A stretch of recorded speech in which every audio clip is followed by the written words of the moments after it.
বাংলাদেশে সংখ্যানুপাতিক প্রতিনিধিত্বশীল নির্বাচন ব্যবস্থা চালুর পক্ষে জোরালো মতামত ব্যক্ত করেছেন বাংলাদেশ জামাতে ইসলামীর আমির ডক্টর শফিকুর রহমান।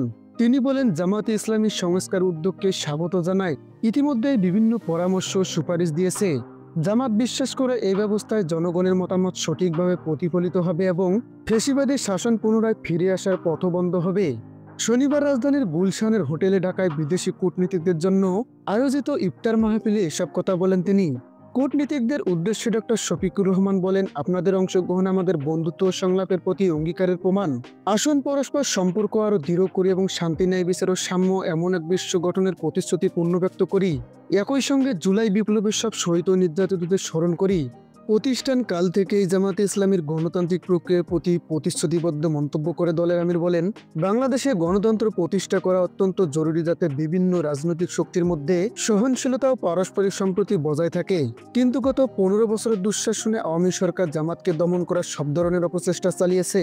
দলের 5 জন শীর্ষ নেতাকে ফাঁসি দেওয়া সহ হাজার হাজার নেতাকর্মীকে হত্যা করা হয়েছে। অনেকে গুমের শিকার হয়েছেন এবং অনেকেই স্থায়ীভাবে পঙ্গু হয়ে গেছেন।